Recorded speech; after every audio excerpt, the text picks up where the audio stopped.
Animation cours de vie. Tous les lundis, mercredis et samedis à 18 h, heure de Paris.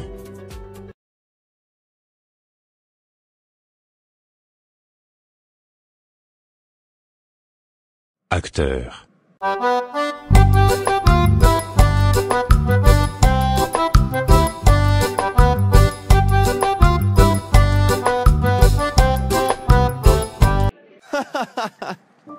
Qu'est-ce qui t'amène ici, jeune fille? Sors enlever tes chaussures et reviens t'asseoir. D'accord Baba. Qui t'a amené, ici jeune fille? Baba, c'est mon amie. Appelle-moi Boko. Et où est-elle ton amie? Elle est repartie. Elle m'a dit qu'on ne pouvait pas rentrer ici à deux donc elle s'est retournée. Elle me connaît bien ton amie alors? Oui elle vous connaît. Elle s'appelle Diane. Que puis-je pour vous? Boko, je veux avoir un homme blanc dans ma vie. Un homme qui sera beau et riche pour bien prendre soin de moi. C'est tout ce que tu veux ma fille? Oui Boko. C'est un petit souci pour moi. Tu auras ton blanc.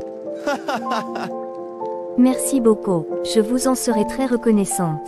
Combien je dois vous payer Boko? Tu donneras ce que tu as aux dieux, à ta sortie d'ici. C'est à la hauteur de tes gestes, que les dieux reconnaîtront ton dévouement. Pour le moment écoute-moi bien jeune fille. Il y a des sacrifices à faire. Je peux tout faire Boko. Demain vendredi, à 1h13 et 55 secondes, tu dois te rendre au cimetière Zoé. Tu dois te vêtir de noir. Est-ce que je vous ai entendu me dire cimetière? Tu m'as bien attendu. Tu devras être à l'heure. Sinon c'est à tes risques et périls. Tu dois te coucher sur une tombe de ton choix. Mais après tu fermeras tes yeux toute la nuit, quel qu'en soit ce qui se passera. Quelqu'un viendra te voir. Tu ne dois pas réagir ou contrer l'acte qu'il posera avec toi. Tu te laisseras y aller. Après le départ de ton visiteur, tu pourras ouvrir tes yeux et rentrer après.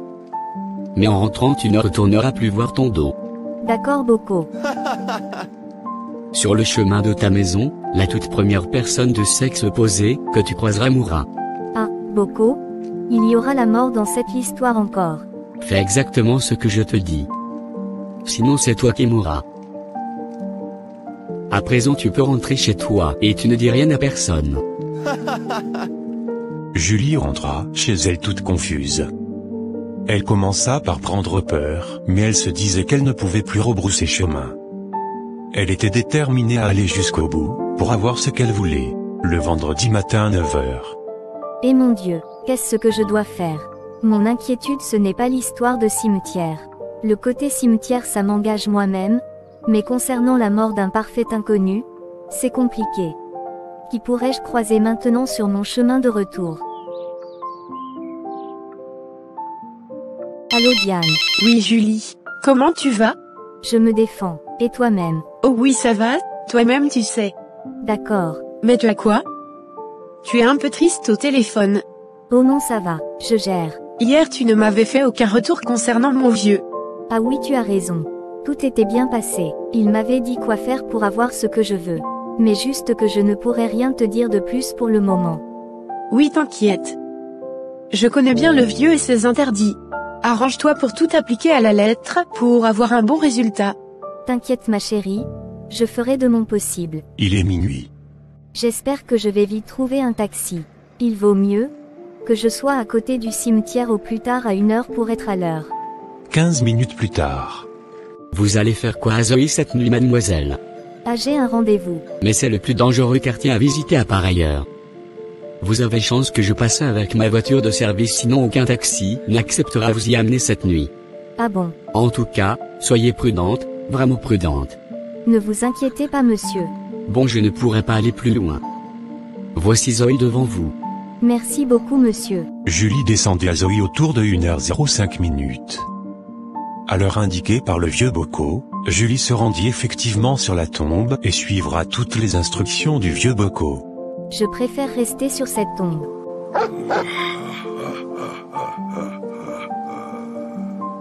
Julie s'était laissée aller, elle avait résisté à toute peur et à toute tentation. Elle ressentait une présence diabolique, mais elle ne pouvait pas ouvrir ses yeux ni parler.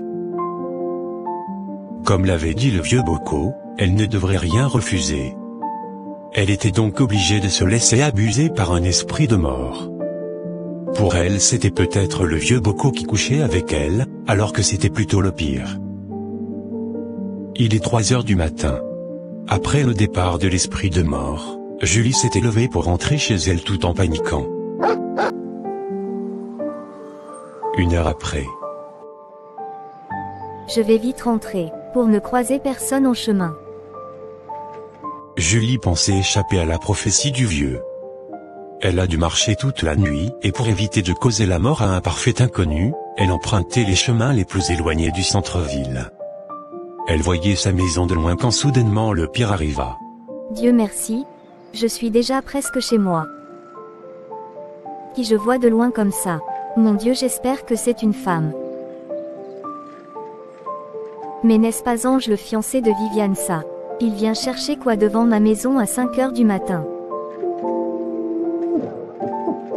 Je pensais apercevoir Julie de loin tout à l'heure.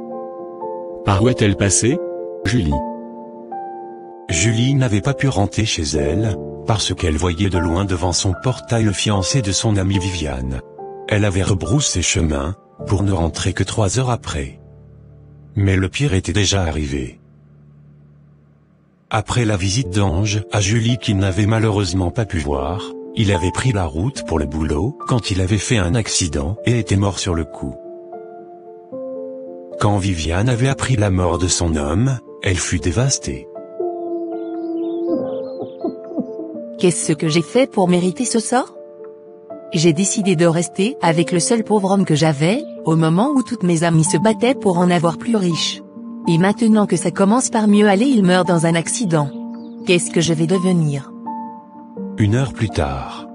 Ma copine, je viens d'apprendre la triste nouvelle. Pourquoi c'est à toi que tout cela arrive? Oh mon Dieu!